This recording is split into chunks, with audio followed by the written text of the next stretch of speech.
Favouritism அப்படின்ற அந்த வார்த்தையை வந்து நம்ம பயன்படுத்துறதுக்கு பதிலா அவங்களுக்கு கம்ஃபர்டபுளான ஒரு ஆட்கள் அப்படின்னு நம்ம எடுத்துக்கலாம். ஏன்னா இப்போ தோனி வந்து அவங்க இதுக்கு முன்னாடி யாரோடலாம் ஒர்க் பண்ண கம்ஃபர்டபுளா இருக்கோ அவங்கள வந்து அவங்களோட டீம்ல வச்சுக்கிறாங்க. இது வந்து கிரிக்கெட்டை தாண்டி எந்த ஃபீல்டுலையுமே இருக்கும்.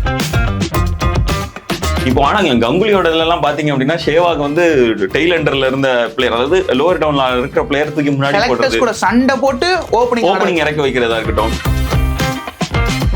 நம்ம தோனி கிட்டே சுத்திட்டு இருக்கோம். வாங்க விராட் கோலி கிட்ட. விராட் கோலிக்கு அதான், விராட் கோலி சிராஜ் இருக்குது. அடுத்து இப்போ ரோஹித் சர்மா. விராட் கோலி சிராஜ் மட்டும் இல்ல ப்ரோ, நீங்க அப்படி பாத்தீங்கன்னா அது ஒரு பட்டாளம் இருக்கு. கேஎல் ராகுல். ஆனா கேஎல் ராகுல் வந்து ரோஹித் வந்துட்டா ரோஹித் டைம்லயுமே அந்த ஒரு விமர்சனம் வந்துச்சு, மும்பை லாபி அப்படின்னு சொல்லிட்டு.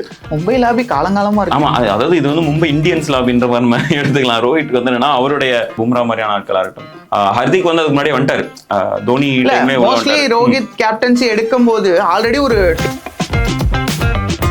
அவர் இஷான் கிஷன் தான் அவருக்கு வேணும் அப்படின்னா நான் இஷான் கிஷனை மட்டும் தான் வச்சுப்பேன். ஆனா அப்படி பார்த்தோன்னா சுப்மன் கில் உள்ள வந்திருக்க மாட்டாரு. சுப்மன் கில் வந்து யாருடைய சாய்ஸ் அப்படின்னா,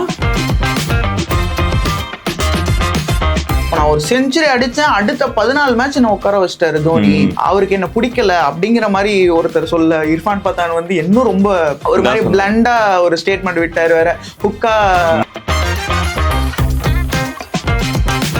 என்னன்னா இங்க பாதிக்கப்பட்டது வந்து 2 கேப்டன்சி யாராலையுமே பாதிக்கப்பட்டது யாரா இருக்கும்னா சஞ்சு சாம்சன் தான் பாதிக்கப்பட்டிருப்பாரு. As a wicket keeper. Rajasthan Royals lobby வரவே இல்லை கிடைச்சிருமா.